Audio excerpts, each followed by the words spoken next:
like to share a book that has impacted me professionally and but also personally.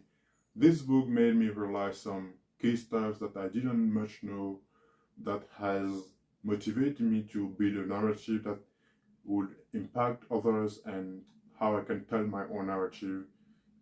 In that way, I was currently in the mind of understanding what are my strengths, how I can build my personal narrative, personal story, and work on that story and share it. This book is Reinventing You. The key reason why I read this book was more to understand how I'm perceived by others, but also how I can utilize my perception from others to better tell my story. In that sense, I immediately started and felt more confident by sharing my narrative on YouTube, creating content, and there are many reasons why I did that. About this book, there is a quote that kind of shaped my mind and that kind of tell briefly what the book's about. This book is about defining your goals, working hard and ethically to get there, and then making sure that people notice once you do.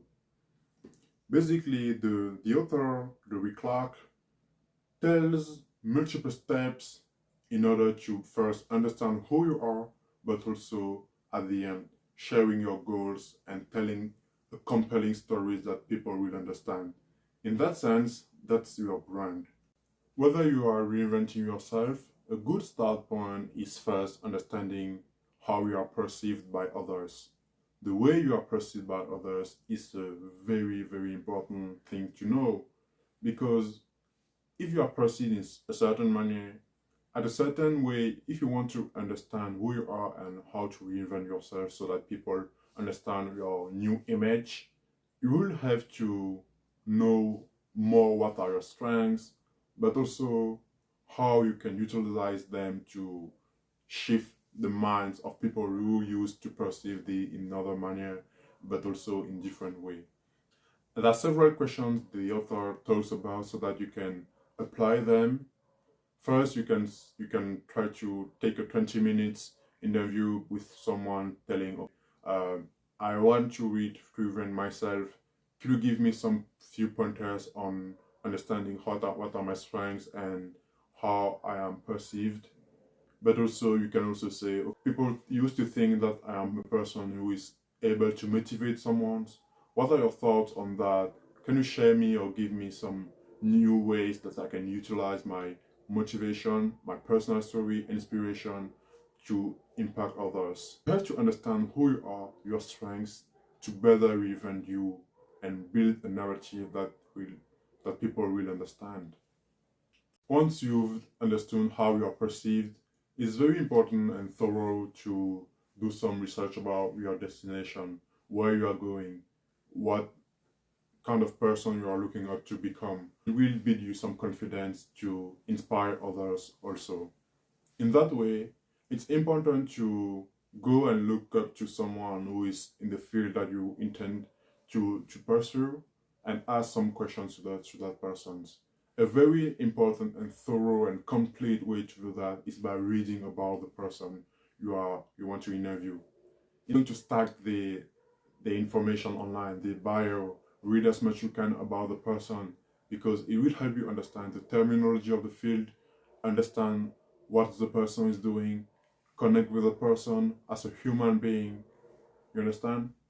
So in that way, all the information you've done will help you better in conduct some informational interviews, but also understand if your destination. A key takeaway to do and to try right now is by listing, for example, a half dozen people you admire. What are the patterns between those people you admire? How they can help you to become who you want to be? What are the different strengths they utilize that you can start learning now? All that will help you go on your destination. Email them, try to contact them.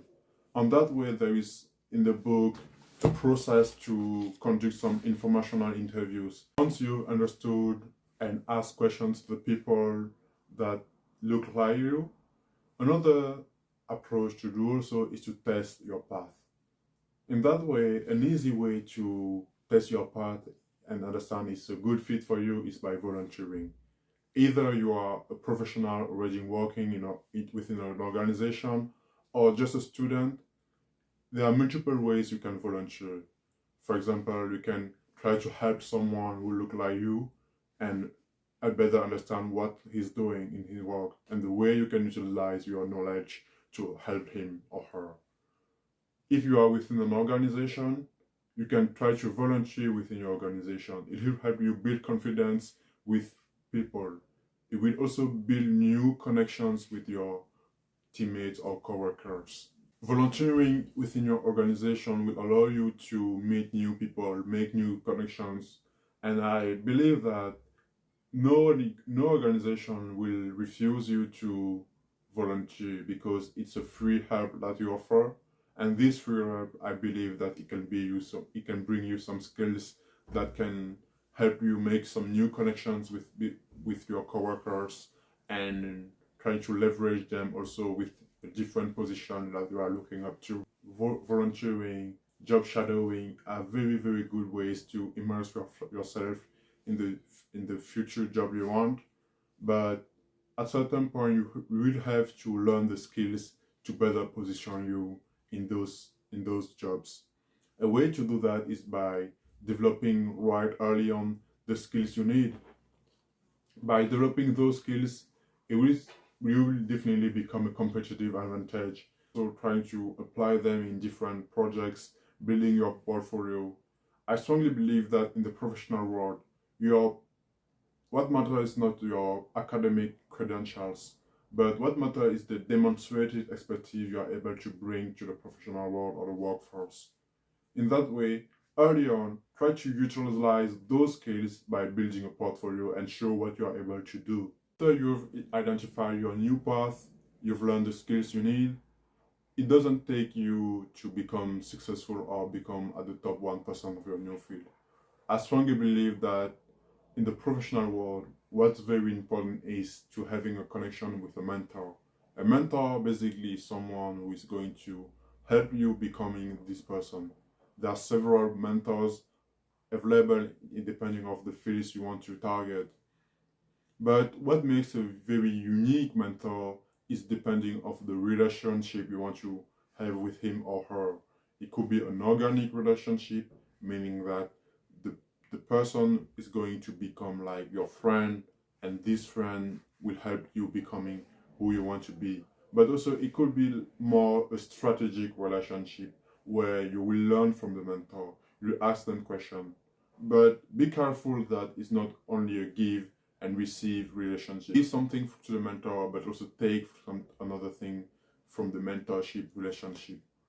On that way, try to help also your mentor by first sharing an article that might be seem interesting to him or her, trying to feature him on a post, retweeting his Twitter post.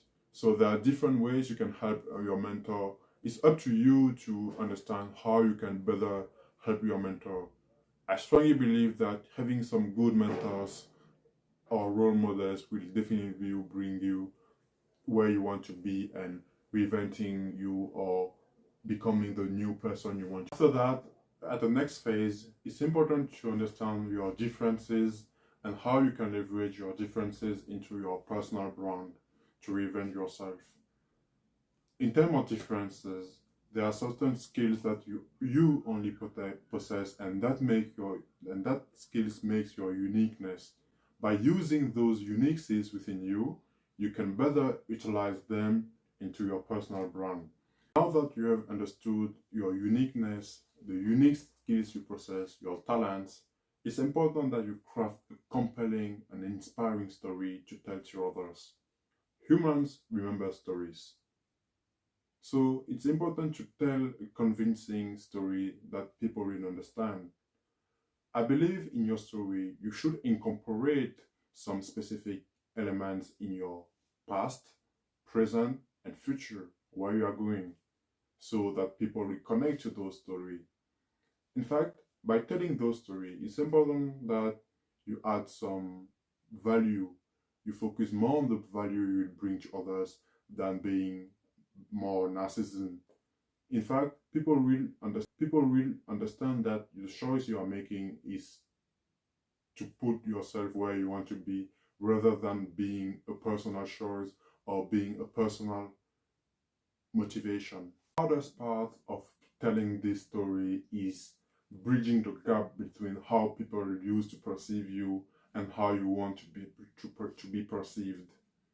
By telling your story, you should incorporate those elements so that people will understand your new brand, your new identity. And it should be by acting with confidence, by telling them where you want to be, by repeating consistency where you want to be, by telling and adding some value to others.